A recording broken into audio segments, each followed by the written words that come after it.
வெங்கடேசன் அப்படிங்கிற ஒரு சகோதரர் வந்து அட்வைஸ் பண்ணியிருக்கிறீங்க. எனக்கு ரொம்ப ரொம்ப சந்தோஷம். ரொம்ப ரொம்ப ரொம்ப சந்தோஷம். நீங்கள் இந்த இவ்வளோ கமெண்ட் பண்ணியிருக்கிறதுல எனக்கு ரொம்ப சந்தோஷம். நீங்கள் சொல்கிற மாதிரியே நான் கேட்குறேன்.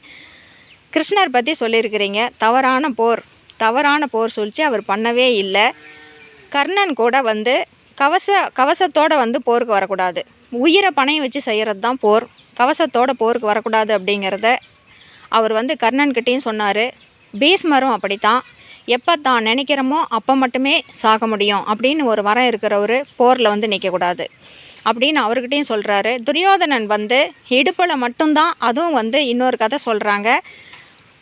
காந்தாரி வந்து துரியோதனனுக்கு தன்னுடைய சக்தியை கொடுத்துட்டு இருக்கும்போது ஸ்ரீகிருஷ்ணர் வந்து மோகினி அவதாரம் ஏற்கனவே எடுத்தவர் தானே, ஒரு தூணுக்கு பின்னாடி நின்றுக்கிட்டு பொண்ணாக மாறி சிரித்ததாகவும், ஒரு பொண்ணு தன்னை நிர்வாணமாக பார்த்துட்டா அப்படின்னு சொல்லி அவசரமாக துரியோதனன் வந்து இடுப்பில் துணி எடுத்து சுற்றினதாகவும், அதனால தான் அந்த மந்திரம் இடுப்பில் பாயலை அப்படின்னு சொல்கிறாங்க. அதுக்கும் ஸ்ரீகிருஷ்ணர் தான் காரணம்னு சொல்கிறாங்க. துரியோதனன் கூட அப்படி போருக்கு வரக்கூடாது இல்லையா? கிருஷ்ணர் தப்பு பண்ணலை, துரியோதனன் தான். கவசத்தோடு வந்து போர் புரிஞ்சா எதிராளிக்கு தானே நஷ்டம், அது போர் விதிமுறையை மீறினதாக தானே அர்த்தம் அப்படின்னு சொல்லி தான் ஸ்ரீகிருஷ்ணரே நிறைய இடத்துல சொல்லியிருக்கிறாரு. பீஷ்மர்கிட்டையும் சொல்கிறாரு, கர்ணன்கிட்டையும் சொல்கிறாரு. துரியோதனன் பண்ணனதும் தப்பு தான். மகாபாரதம் உங்களுக்கு நல்லா தெரிஞ்சிருக்குது, அதை பற்றி எனக்கு ரொம்ப சந்தோஷம்.